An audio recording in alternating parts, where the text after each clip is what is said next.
El Señor esté con ustedes. Evangelio de nuestro Señor Jesucristo según San Mateo. En aquel tiempo, Jesús, bordeando el lago de Galilea, subió al monte y se sentó.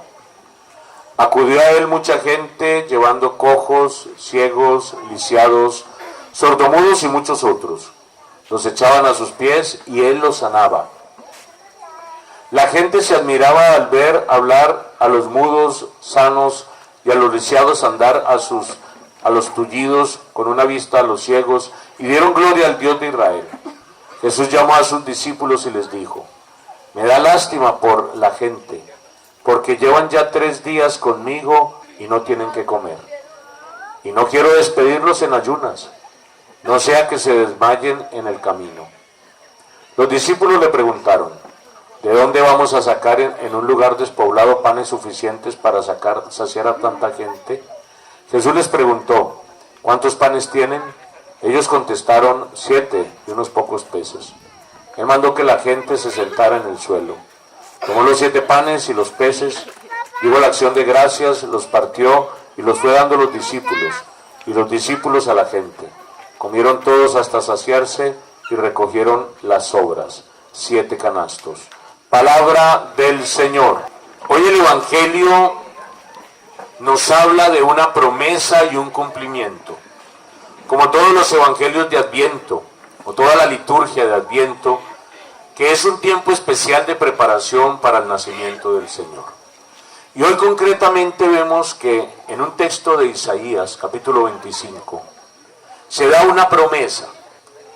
Dice Isaías: en aquel día. ¿Cuál es aquel día? Pues el día en que nacerá Jesús.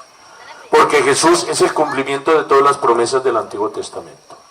¿Qué ocurrirá? En este mismo monte, Dios enjugará las lágrimas de los que están llorando. Y hará un banquete maravilloso para todos los que acudan a Él. Enjugar las lágrimas y hacer un gran banquete. ¿En dónde? En un monte. ¿Cuándo? Aquel día.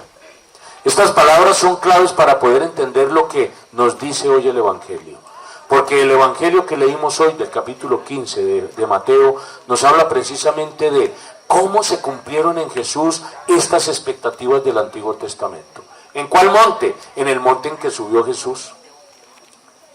¿Qué hizo Jesús? Multiplicó los panes, le dio comida a todo el mundo, la gente se sació.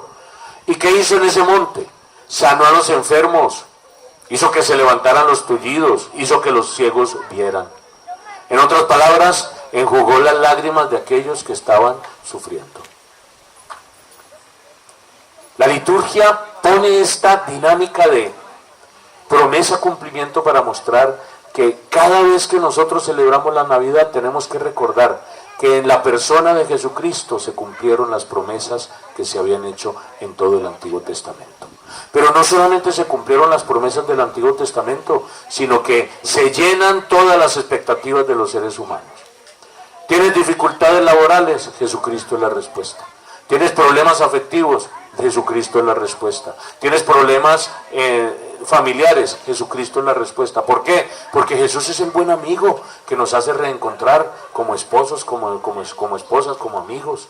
Porque Jesús es el soporte que no nos deja caer cuando tenemos dificultades en la vida. Porque Jesucristo es la mano tendida de Dios para todo aquel que está sufriendo. Y hay algo más. Cuando viene Jesús, viene la abundancia.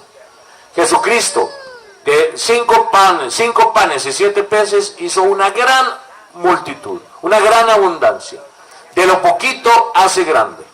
Poco a poco, como dicen, poco a poco se llega lejos. Cuando nosotros aprendemos a saber la grandeza de las cosas pequeñas, encontramos el secreto y el misterio del reino de Dios. Por eso, esta palabra de hoy también es para ti y es para mí, querido hermano. ¿Cuáles son tus necesidades? ¿Cuáles son tus anhelos? ¿Cuáles son tus esperanzas? ¿Cuáles son tus problemas? Jesucristo tiene una respuesta para todos y cada uno de ellos. Busca en su palabra y la encontrarás. Y hoy celebramos el 6º día de la Purísima. Hemos hablado de María discípula, hemos hablado de María misionera, hemos hablado de María como la Inmaculada Concepción, hemos hablado de María como intercesora y hemos hablado de María como Madre de Dios. Hoy quiero hablarles, bueno, de un asunto un poquito así medio fregadito, y es María asunta al cielo, subió al cielo, se durmió en Dios y fue llevada directamente a los cielos. Ese fue el último dogma mariano. Se promulgó en el año de 1950. ¿Qué significa esto? Significa simplemente que María ya vivió en carne propia lo que viviremos todos nosotros. El misterio de la Iglesia está encerrado en la vida de María. La Iglesia confiesa que María se durmió en Dios. No conoció la corrupción del sepulcro, así es. En eso consiste su gloriosa asunción, que no es ascensión, porque la ascensión fue la de Jesucristo, que Él por su propia fuerza, por su propio poder divino, ascendió a los cielos, fue tomado por Dios. María fue asunta, es decir, fue llevada al cielo, que es lo mismo de decir que no se descompuso en el sepulcro. ¿Por qué? Pues porque era purísima.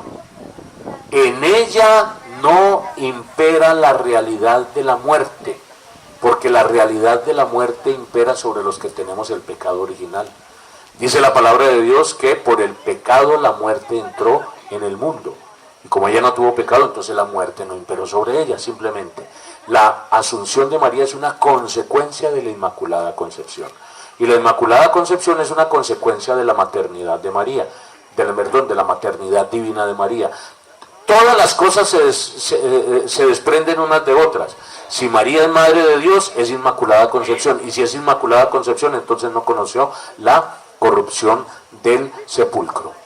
María, llevada al cielo, manifiesta aquello que nosotros haremos o lo que nosotros viviremos si aceptamos a Jesucristo en nuestra vida y dejamos que Él sea el Señor de nuestra existencia. Solamente así. Nosotros aquí no estamos reemplazando a María por Jesús, ni más faltaba. Nosotros estamos elogiando que María fue pura capacidad de Dios y dejó que Jesucristo fuera su Señor desde el momento mismo de su nacimiento, de su existencia. Ella fue pura capacidad de Dios. Dios la preservó del pecado original y ella también fue dócil a la palabra de Dios y nos enseñó verdaderamente cómo ser cristianos, cómo ser discípulos, cómo vivir una vida sin tacha. Por eso hoy honramos a la que subió al cielo, a la que no conoció la corrupción del sepulcro, porque ella, María Santísima, es la Inmaculada Concepción, la purísima que amamos tanto los nicaragüenses. Un aplauso para la María Inmaculada, la Madre de Dios. ¿Quién causa tanta alegría? María de Nicaragua. Amén.